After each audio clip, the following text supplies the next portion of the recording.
ಕನ್ನಡ ತೆಲುಗು ತುಂಬಾ ಸೇಮ್. ನಮ್ಮ ಸಂಸ್ಕೃತಿ ಕೂಡ ಸೇಮ್. ఆంధ్ర కర్ణాటక అన్న తమ్మన్న తార.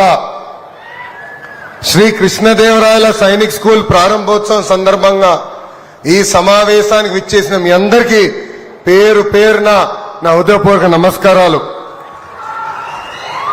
ఈరోజు నేను ఆంధ్ర రాష్ట్ర విద్యాశాఖ మార్చులుగా ఇక్కడ రాలేదు. ఒక భారతీయుడిగా నేను మీ ముందల నుంచుంటున్నాను. ఇక్కడ ఎంతో మంది తల్లిదండ్రులు ఉన్నారు. వాళ్ళు ఒక ప్రశ్న అడగాలనుకుంటున్నా.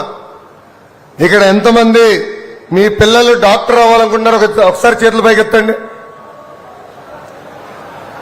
ఐఏఎస్ ఐపీఎస్ మీ పిల్లలు అవ్వాలంటే చేతులు పైకెత్తండి. ఇంజనీర్ అవ్వాలంటే, రాజకీయ నాయకురాలు అవ్వాలంటే చాలా తక్కువ ఉన్నారు. కానీ నాకు ప్రధానమైన ప్రశ్న నేను అడగాల్సింది, ఇక్కడ ఎంతమంది మన పిల్లలు సైనికులు అవ్వాలనుకుంటున్నాం?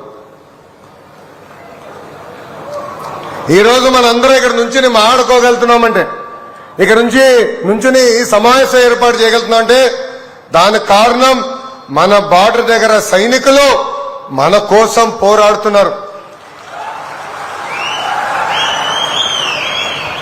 మనందరం చూసాం, ఉగ్రవాదులు పేలగాంకి వచ్చి 26 మంది అమాయకులు భారతీయులను ఆనాడు చంపేస్తాం జరిగింది.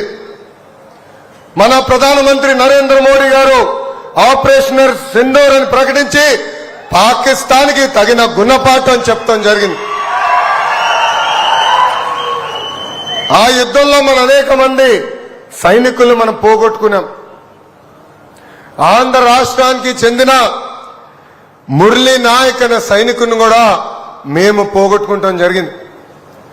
మురళీ నాయక్ మా అనంతపూర్ జిల్లా పుట్టపర్తి నియోజకవర్గం నుంచి వచ్చిన వ్యక్తి. ఆ కుటుంబానికి ఒకే ఒక బిడ్డ మురళీ నాయక్. కానీ చిన్నప్పటి నుంచి మురళీ నాయక్ భారతదేశ సైన్యంలో పనిచేయాలన్న కోరిక ఉండిపోయింది.